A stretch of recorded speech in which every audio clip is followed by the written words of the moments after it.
Bonjour tout le monde, alors j'espère que vous allez bien. Alors vendredi, là on a assisté à, donc le vendredi 21 avril, on a assisté à un nouveau gros carnage dans le secteur biotech français. Donc cette fois c'est au tour de la biotech Gensit Biologics de s'écrouler de 70% en une seule séance. Alors pour ceux qui ne connaissent pas cette biotech, elle a développé un traitement de thérapie génique pour soigner la maladie de l'Iber, qui entraîne une perte de la vision. Et là, vendredi, la société a annoncé avoir décidé de retirer son dossier auprès de l'agence de l'EMA. Donc l'EMA, c'est l'agence européenne des médicaments, donc c'est l'équivalent de la FDA aux US. Et donc l'EMA a indiqué que les données fournies ne seraient pas suffisantes pour soutenir une opinion positive pour l'autorisation de mise sur le marché du traitement LUMVOC. Donc vous le savez, la biotech c'est un secteur très risqué, et donc d'ailleurs je vous invite à être vraiment très très sélectif, et pour le coup, cette baisse sur le titre Gensight aurait pu être évitée, et ce pour plusieurs raisons.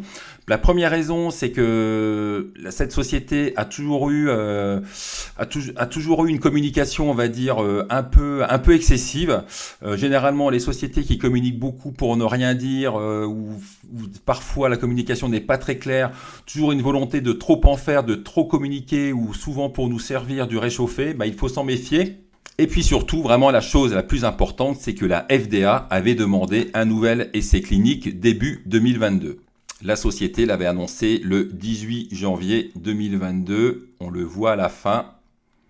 L'agence a formulé un retour en janvier 2022 recommandant à la société de conduire un essai supplémentaire. Donc un essai supplémentaire, ça veut dire à nouveau pas mal de retard, surtout beaucoup de coûts. Et puis surtout, ça voulait dire aussi que les données cliniques présentées par Gensight à la FDA n'avait pas convaincu la FDA, l'agence de réglementation américaine. Et évidemment, si la FDA n'est pas convaincue, on avait donc de fortes chances que l'EMA, donc l'agence européenne des médicaments, ne soit aussi pas convaincue par les données cliniques présentées par Gensight. Donc l'EMA justement était en train d'étudier le dossier déposé par Gensight, notamment les données cliniques. Donc un autre gros point négatif, c'est que Gensight n'avait signé aucun partenariat.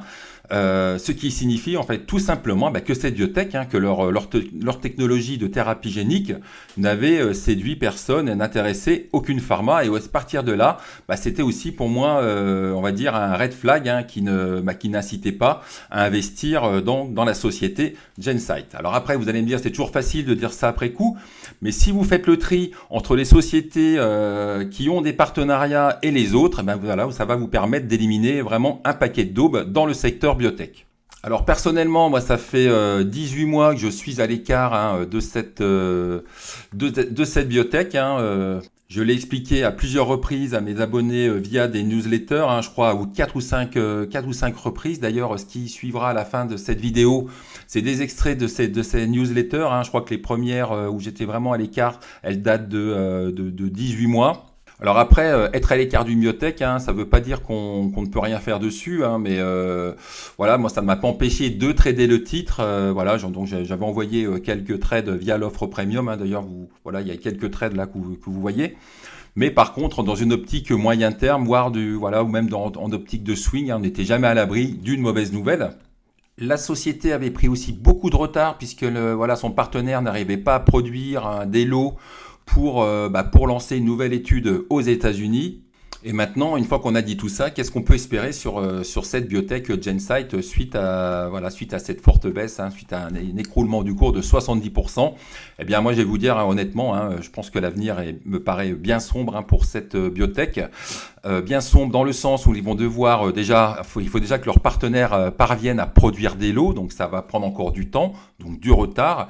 Et puis surtout, donc, ils vont devoir refaire des études cliniques, puisque les données n'ont convaincu ni la FDA ni l'EMA, et que ces études cliniques, ça va prendre du temps, et le temps, c'est de l'argent en biotech, donc ils vont avoir besoin de beaucoup d'argent. Et lorsqu'on regarde la santé financière de Gensight, au 31 mars, la société explique qu'elle a une trésorerie de 8,5 millions. et que cette trésorerie voilà, va permettre à Gensight de tenir jusqu'à juin 2023, c'est-à-dire qu'en fait la société n'a plus que quelques mois de trésorerie. Donc là on est on a une trésorerie de 8,5 millions. On a une capitalisation de 34 millions, donc est-ce que ça peut aller plus bas? Moi je pense largement.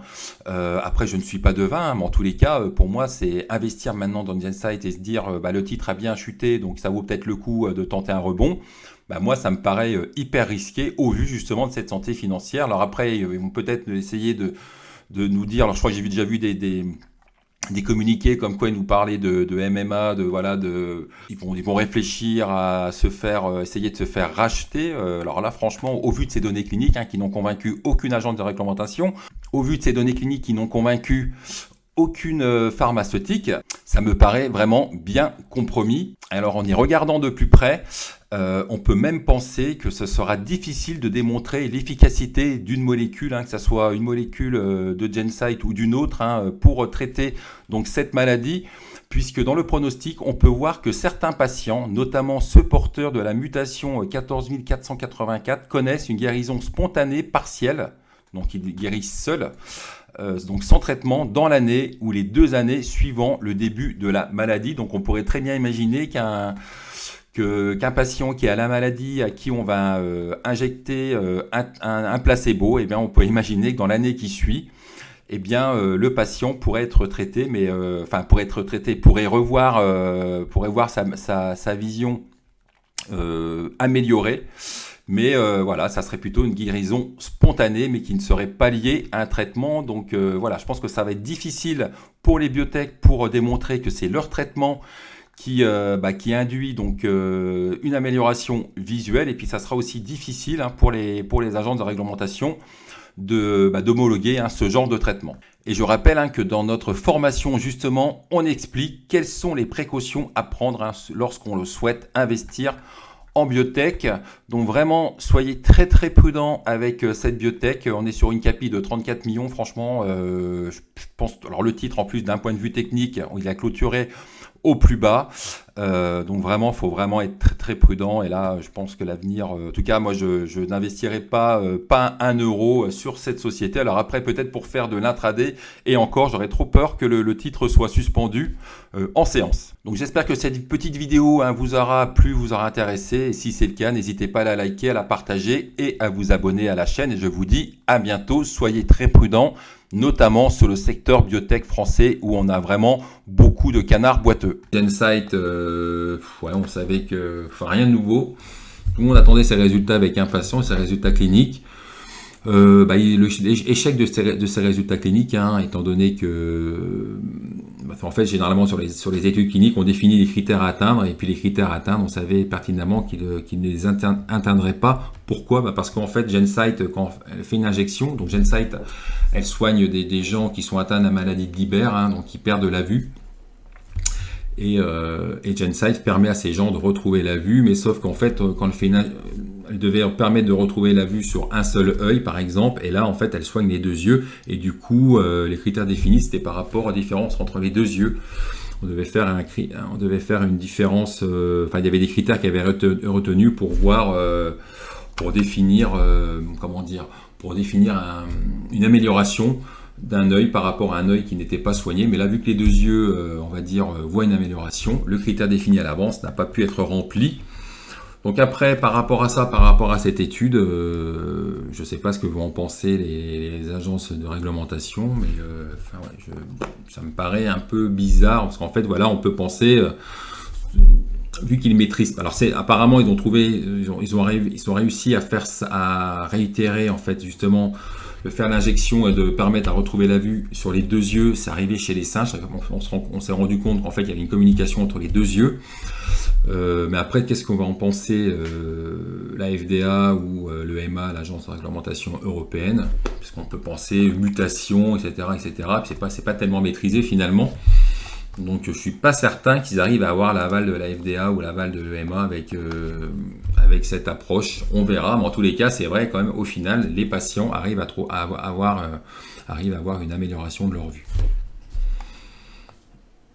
Donc prudence aussi avec Gensight. Suivre le titre Gensight, attention avec cette valeur Gensight. Là, ils ont je me méfie beaucoup de cette société.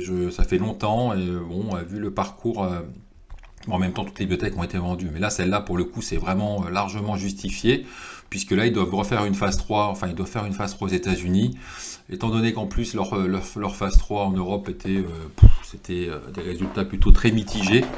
Je suis même pas certain qu'à l'issue de cette phase 3 aux États-Unis, cette phase 3 arrive à produire des résultats cliniques significatifs. Et ce que je voulais dire aussi, c'est que c'est un titre à fuir parce que justement, donc cette phase 3, ça va nécessiter des gros financements et Gensight n'a pas les moyens, donc ils vont devoir faire une augmentation de capital. Alors je sais pas quand, mais en tous les cas, pour l'instant, c'est vraiment une biotech à fuir.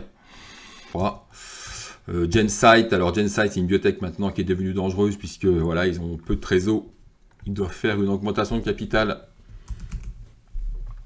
et voilà, il y a une phase 3 à financer et puis en plus derrière on n'est même pas sûr que leur traitement soit efficace.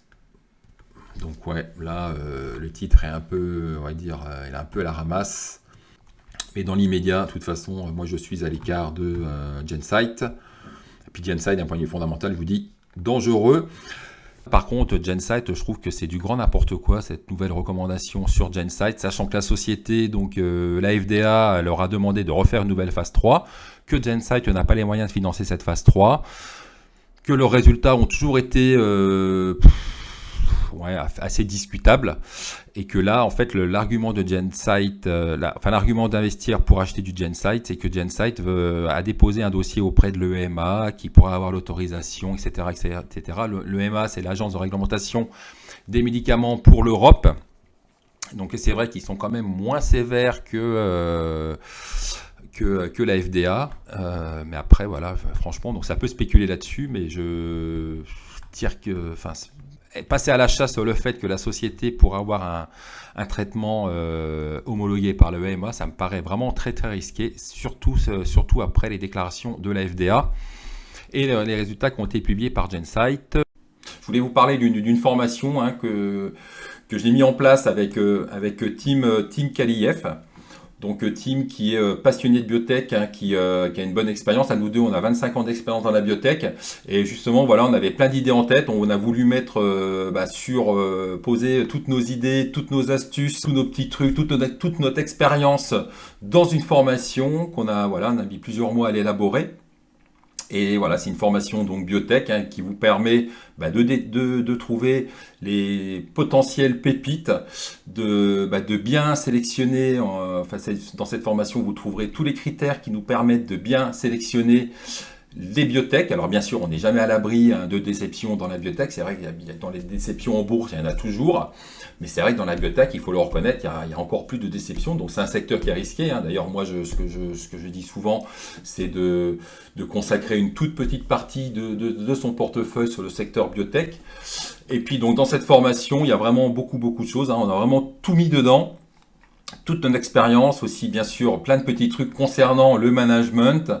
Là, voilà, on parle de beaux parcours. On parle aussi de déception. Voilà, il y a plein de choses aussi. On explique comment on price un partenariat, parce que c'est vrai que souvent, quand on a des partenariats qui sortent, alors déjà, faut bien savoir faut bien savoir distinguer un bon partenariat d'un mauvais partenariat. Donc, on explique tout ça dans cette formation. On explique comment pricer un partenariat. On a une société qui annonce un partenariat, on arrive à estimer à peu près le potentiel haussier suite à ce partenariat. Donc on a beaucoup de choses, beaucoup d'astuces. Voilà, il y a nos 25 ans d'expérience là-dedans. Bon, là c'est moi, là c'est Tim, il y a sur le parcours de Tim. Et puis il y a donc voilà, c'est un PDF, il y a 200 pages de PDF. C'est vraiment, c'est assez, on va dire, assez costaud, beaucoup de choses bien denses. Et il y a aussi des vidéos qui accompagnent. Il y a aussi un salon Discord dans lequel on pourra nous poser toutes les questions que vous souhaitez. Et puis voilà, j'en ai fini avec cette petite vidéo. J'espère qu'elle vous aura intéressé. Si c'est le cas, n'hésitez pas à liker cette vidéo, à vous abonner à la chaîne. Et puis voilà, je vous rappelle, voilà, j'ai pris du Achille Therapeutics, mais ça ne veut pas dire pour autant que le titre va décoller. Et je vous dis à bientôt.